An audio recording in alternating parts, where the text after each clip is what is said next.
నమస్తే, మీరు చూస్తున్నారు 4 Sides టీవీ. ముందుగా హెడ్లైన్స్. వరంగల్ హైవేపై రోడ్డు ప్రమాదం, కారు లారీ ఢీ, ముగ్గురు మృతి.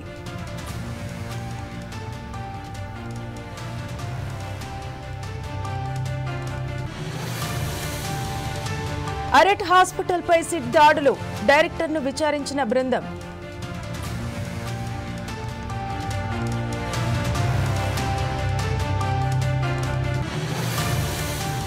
భీమవరంలో ఎన్టీఆర్ విగ్రహం ఆవిష్కరించిన మంత్రి గొట్టిపాటి.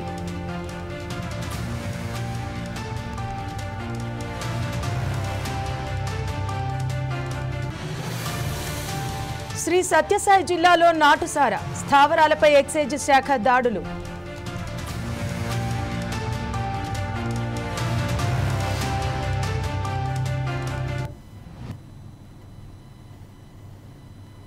శ్రీ సత్యసాయి జిల్లాలో నాటుసారా స్థావరాలపై ఎక్సైజ్ శాఖ అధికారులు దాడులు చేశారు. నార్సింపల్లి, వెంగళమ్మ చెరువు అటవీ ప్రాంతాల్లో తనిఖీలు చేపట్టారు. ఇందులో భాగంగా గుర్తించిన సారా స్థావరాలను ధ్వంసం చేశారు. ఈ దాడుల్లో మొత్తం 4గురిని అదుపులోకి తీసుకున్నారు. వారి వద్ద నుంచి నాటుసారా తయారీకి ఉంచిన బెల్లం, 4 లీటర్ల సారాను స్వాధీనం చేసుకున్నారు. ఈ సందర్భంగా నాటుసారా కాస్తున్న వారిని హెచ్చరించారు.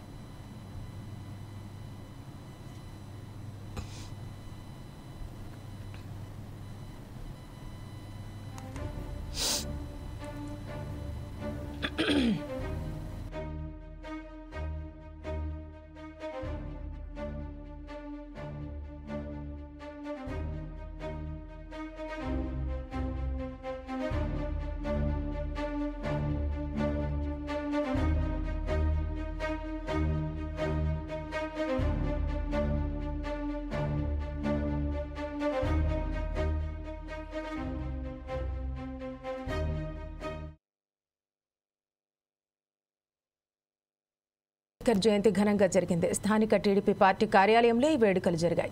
ఈ సందర్భంగా అంబేద్కర్ కు నివాళులు అర్పించారు. బలహీన వర్గాల అభ్యున్నతికి అంబేద్కర్ పాటుపడ్డారని బీజేపీ జిల్లా ప్రధాన కార్యదర్శి హనుమంత్ యాదవ్ పేర్కొన్నారు.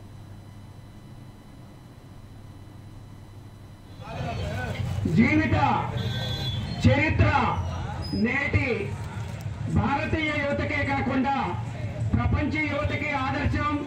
ఈయన యొక్క జీవిత చరిత్రని తెలుసుకొని తన యొక్క జీవితాన్ని ఉన్నతంగా తీర్చిదిద్దడానికి ఎంతో ఉపయోగపడుతున్నది. డాక్టర్ బిఆర్ అంబేద్కర్ యొక్క ఆలోచన విధానాన్ని, ఆయన యొక్క జీవన విధానాన్ని నేడు యువత ఆదర్శంగా తీసుకోవాలని నేను విన్నవించుకుంటున్నాను. డాక్టర్ బిఆర్ అంబేద్కర్ గారు 1991లో అన్న నందమూరి తారక రామారావు గారు నేషనల్ ఫ్రంట్ అధ్యక్షుడిగా ఉన్న సమయంలో భారతరత్న ఇవ్వడం జరిగింది. డాక్టర్ బాపట్ల జిల్లా భీమవరంలో మంత్రి గొట్టిపాటి రవికుమార్ ఎన్టీఆర్ విగ్రహాన్ని ఆవిష్కరించారు. దేశంలో టీడీపీ అత్యంత బలమైన పార్టీగా అవతరించిందని ఆయన కొనియాడారు. 1 కోటి సభ్యత్వాలు కలిగిన ఏకైక ప్రాంతీయ పార్టీగా టీడీపీ ఘనత సాధించిందన్నారు. తెలుగు ప్రజలకు గుర్తింపు తెచ్చిన నేత ఎన్టీఆర్ అని మంత్రి కొనియాడారు.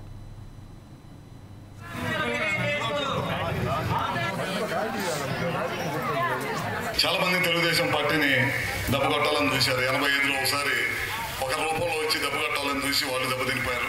తర్వాత ఒక మనిషి వాళ్ళ కుటుంబంలో దూరి దెబ్బకొట్టాలని చూస్తే మళ్ళీ తెలుగుదేశం పార్టీని ఆ రోజు ఏ విధంగా కాపాడుకున్నామో మనందరం తెలిసింది.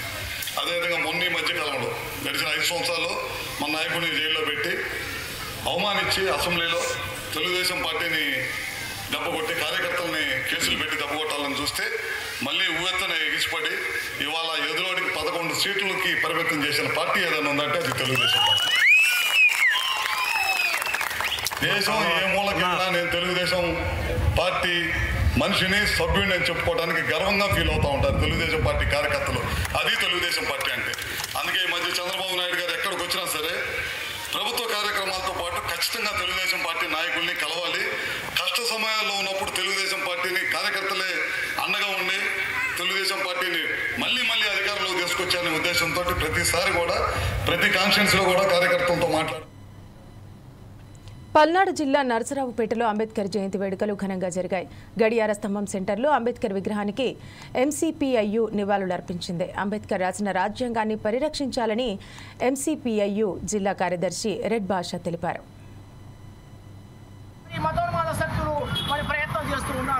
అంతేకాకుండా మరి ఒక్కపాటు చట్టాన్ని తీసుకొచ్చి చట్టం ముస్లింస్కే కాకుండా హిందువులు కూడా మరి ప్రతినిధులుగా ఉండాలి. దీని మీద వచ్చే ఆదాయం ముస్లిం సమస్యలే కాకుండా హిందూ సమస్యలు కూడా ఉపయోగపడి చేయాలని చెప్పి అదొక పద్ధతి ప్రకారము దీన్ని నిరోధించడం కోసం, ముస్లింస్లో ప్రాతినిధ్యం లేకుండా చేయడం కోసం దీన్ని సవరణ చేసి ఈ రకమైన పద్ధతుల్లో ముస్లింలను ఇబ్బంది పెట్టడం కోసం ఈ బీజేపీ ప్రభుత్వం ప్రయత్నం చేస్తూ ఉంది. ఆనాడు హిందూ దేవాలయాల మీద ఔరంగజేబు దాడులు చేశాడు. అందుకోసం ఔరంగజేబు సమాధిని ఇక్కడ నుంచి తొలగించాలని చెప్పి మరి మతోన్మాద శక్తులు మరి ప్రయత్నం చేస్తూ ఉన్నారు. అంతేకాకుండా మరి ఒక్కపాటు చట్టాన్ని తీసుకొచ్చి చట్టం ముస్లింస్కే కాకుండా హిందువులు కూడా గుంటూరు జిల్లా అనంతవరంలో మంత్రి నారాయణ పర్యటించారు. ప్రపంచ స్థాయి రాజధానిగా అమరావతిని నిర్మించాలని చంద్రబాబు సంకల్పించారని మంత్రి తెలిపారు. గత ప్రభుత్వం తీరుతో నిర్మాణాలు ఆగిపోయాయన్నారు. కూటమి అధికారంలోకి రాగానే 92 సంస్థల పనులు తిరిగి ప్రారంభమయ్యాయని చెప్పారు. రాజధానిలో అభివృద్ధి పనులు త్వరితగతిన సాగుతున్నట్టు ఆయన తెలిపారు.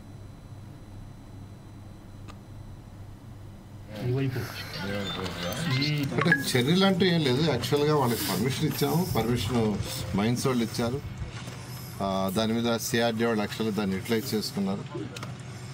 బట్ వాళ్ళకి ఇచ్చిన ప్రకారం వాడుకున్నారు. అయితే దాన్ని ఏ విధంగా మనం బెటర్గా చేసుకోవాలనే ఉద్దేశం యాక్చువల్ రావడం.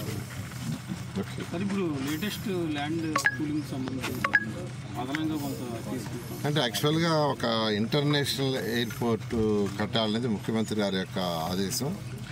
ఒక ఇంటర్నేషనల్ ఎయిర్పోర్ట్ ఆ రోజు హైదరాబాద్లో కడుతున్నప్పుడు కూడా అందరూ ఇంత ల్యాండ్ ఎందుకు ఈరోజు Hyderabad international airport one of the best international పెడుతుంది. ఆ లెవెల్ ఎప్పుడు మా ముఖ్యమంత్రి గారు రాబోయే 100 సంవత్సరాలు ఆలోచిస్తారు. మిగతా నాయకులు ఆలోచించారు కదా, ఆయన రాబోయే 100 సంవత్సరాలకు ఎలా ఉంటుంది, 50 సంవత్సరాలకు ఎలా ఉంటుందని ఆ ఉద్దేశంతో ఫ్యూచర్లో యాక్చువల్గా ఏంటంటే అమరావతి, మంగళగిరి, తాడేపల్లి, గుంటూరు, విజయవాడ ఇవన్నీ కలిసి ఒక మెగా సిటీ కింద యాక్చువల్గా మాస్టర్ ప్లాన్ ముఖ్యమంత్రి గారు చేశారు. దాన్ని దృష్టిలో పెట్టుకున్నప్పుడు ఒక ఇంటర్నేషనల్ ఎయిర్పోర్ట్ పెద్దది రావాలని, దానికి కనీసం ఒక 5,000 ఎకరాలు కావాలి. ఆ ల్యాండ్ తీసుకోవడం కోసం స్టడీ చేయమన్నారు. దాని మీద యాక్చువల్గా సిఆర్డీ అధికారులు యాక్చువల్గా స్టడీ చేస్తున్నారు. త్వరలో దాని మీద డెసిషన్ తీసుకొని ల్యాండ్ అక్విజిషన్, ల్యాండ్ పుల్లింగ్ అనే దాంతో ముందుకు పోవడం జరుగుతుంది. అంటే ల్యాండ్ అక్విజిషన్ అయితే 5,000 ఎకరాలు చేయొచ్చు. దానివల్ల అక్కడ రైతులు నష్టపోతారని ప్రజాప్రతినిధులు యాక్చువల్గా చెప్పడం జరిగింది. ల్యాండ్ అక్విజిషన్లో పల్నాడు, ఎన్టీఆర్ జిల్లాలను కలుపుతూ కృష్ణానదిపై వంతెన నిర్మిస్తున్నారు. ఆయా నిర్మాణ పనులను ఎమ్మెల్యేలు భాష్యం ప్రవీణ్, శ్రీరామ్, తాతయ్య పరిశీలించారు. 60 కోట్లతో నిర్మిస్తున్న వంతెనను ఎమ్మెల్యేలు పరిశీలించారు. యుద్ధ ప్రాతిపాదికన పనులు చేయాలని ఎమ్మెల్యేలు సూచించారు.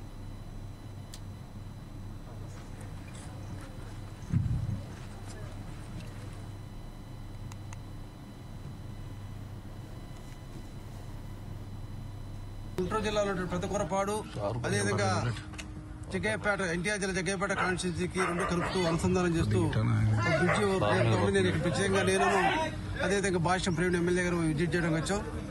ఈ యొక్క బ్రిడ్జి వల్ల 2 జిల్లాలకు ప్రత్యేక 2 కాన్స్టిట్యూన్సీలు కూడా రాకపోకలు, వ్యాపారం కావచ్చు, వైద్యం పర్పస్ కావచ్చు, ఈ 2 జిల్లాలతో పాటు తెలంగాణ కూడా పక్కన ఉన్నటువంటి నల్గొండ జిల్లా కూడా దీనికి చాలా ఉపయోగపడుతుంది. ఈ బ్రిడ్జి వల్ల మరి ప్రజలకు అన్ని విధాలు కూడా సౌకర్యం. ఎందుకంటే రోజు హాస్పిటల్ పోవాల్సి, హాస్పిటల్ కావచ్చు, వ్యాపారం కావచ్చు, స్కూల్ ఎడ్యుకేషన్ కావచ్చు, అన్నిటికి కూడా ఉపయోగపడుతుంది. తప్పకుండా ఈ జిల్లాలు 2 కనెక్ట్ చేయడం వల్ల ప్రజలు ఎన్నో ఏళ్ళగా కోరుతా ఉన్నారు. చాలా మంది వ్యాపారస్తులు కూడా అడుగుతా ఉన్నారు, రైతులు అడుగుతా ఉన్నారు. ఈ బ్రిడ్జి కలపడం పొడవలోకి పోవడం ప్రమాదకరంగా ఉంది. పులిచింత ప్రాజెక్ట్ ఉన్నప్పుడు కూడా దాని మీద రాకపోకల అవకాశం లేదు. దీనివల్ల రాకపోకలు వెహికల్స్ రావడం అవకాశం ఉంటుంది. అదేవిధంగా ఇక్కడ సిమెంట్ ఇండస్ట్రీ కూడా గుంటూరు జిల్లా పోవడానికి కానీ అటు రావడం రాబిట్ రావడం కూడా చాలా ఇబ్బంది లేకుండా చాలా ఉపయోగపడుతుంది. కాబట్టి బ్రిడ్జి త్వరలో పూర్తి చేయమని చెప్పి ఆర్ఎంబీ అధికారులు కూడా చెప్పాం. 1/2 కిలోమీటర్ డిస్టెన్స్ తో కృష్ణానది మీద బ్రిడ్జి వస్తుంది. ఇది దాదాపు 60,54,00,000 బడ్జెట్ తోటి ఇది శాంక్షన్ అవడం జరిగింది. ఇది ఎంత తొందరగా అయితే అంత తొందరగా పూర్తి చేసి ఇక్కడ రాకపోకలు జరిగే విధంగా, వాహనాలు రాకపోకలు జరిగే విధంగా కృష్ణా గుంటూరు జిల్లాల మధ్య పల్నాడు జిల్లా విజయపురి సౌత్లో అంబేద్కర్ జయంతి వేడుకలు ఘనంగా జరిగాయి. ఈ కార్యక్రమంలో మాచర్ల ఎమ్మెల్యే జూలకంటి బ్రహ్మారెడ్డి పాల్గొన్నారు. ఈ సందర్భంగా అంబేద్కర్ విగ్రహానికి ఎమ్మెల్యే పూలమాలలు వేసి నివాళులర్పించారు. కులాలు మతాలకు అతీతంగా అంబేద్కర్ను స్మరించుకోవాలని ఎమ్మెల్యే సూచించారు.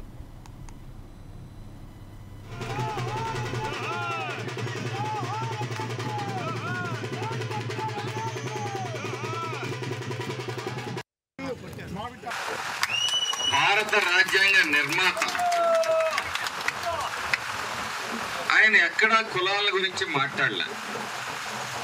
సమాజంలో ఉన్న రుగ్మతలు, వ్యవస్థల్లో లోపాలని ఎత్తి చూపి వాటిని సరిచేయాలనే ప్రయత్నం చేశాడు తప్పితే ఏ కులాన్ని ఎత్తుకోలేదు, ఏ కులాన్ని దించలేదు. ఇది గుర్తుపెట్టుకోవాలి. అంబేద్కర్ అనగానే మాలవాళ్ళు తీసుకెళ్లి వేయాలి ఆయన విగ్రహాన్ని. జగజ్జీవన్ రావు అనగానే మాదిగ పల్లెలో తీసుకెళ్లి వేయాలి. ఎవరు చెప్పారు మీకు? మీకు మీరుగా ఆయన గౌరవాన్ని తగ్గిస్తున్నారనే విషయాన్ని మీరు గుర్తుపెట్టుకోవాలి.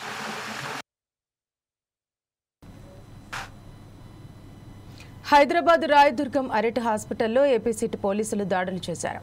ఏపీ లిక్కర్ స్కామ్లో భాగంగా అరెట్ ఆసుపత్రిలో సోదాలు నిర్వహించారు. 10 మంది సభ్యుల బృందం ఈ తనిఖీల్లో పాల్గొంది.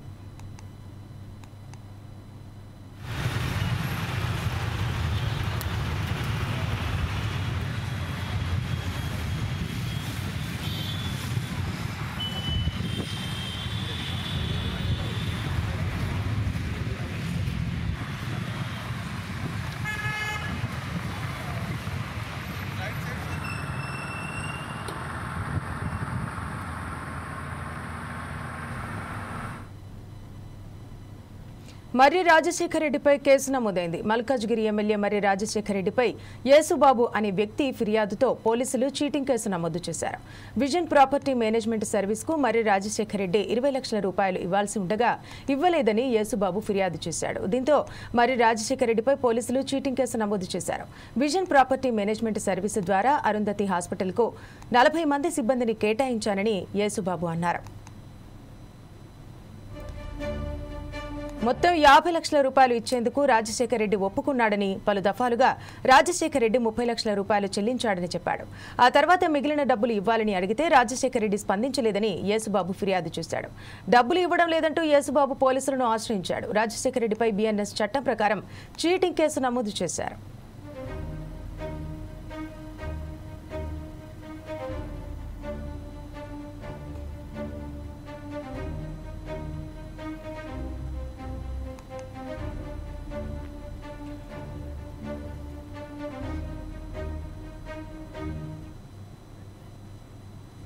కూకట్పల్లి వై జంక్షన్ వద్ద అంబేద్కర్ జయంతి వేడుకలు ఘనంగా జరిగాయి. దళిత ఐక్య వేదిక ఆధ్వర్యంలో నిర్వహించిన ఈ వేడుకల్లో మాజీ కేంద్ర మంత్రి సర్వే సత్యనారాయణ, కాంగ్రెస్ పార్టీ నేత షేరి సతీష్ రెడ్డి పాల్గొన్నారు.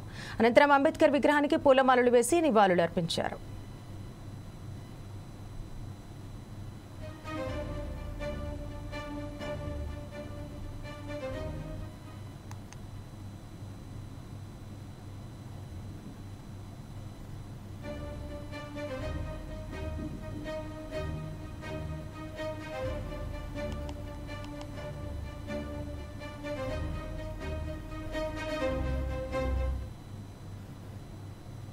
కూకట్పల్లిలో అంబేద్కర్ జయంతి ఘనంగా జరిగింది. అంబేద్కర్ విగ్రహాలకు ఎమ్మెల్యే మాధవరం కృష్ణారావు కార్పొరేటర్లతో కలిసి పూలమాలలు వేసి ఘన నివాళులర్పించారు. ఈ సందర్భంగా అంబేద్కర్ సేవలను కొనియాడారు.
మరిన్ని వార్తలు విశేషాలు ఎప్పటికప్పుడు మీకు అందిస్తూనే ఉంటాం. Stay tune to 4 Sides TV. నమస్తే.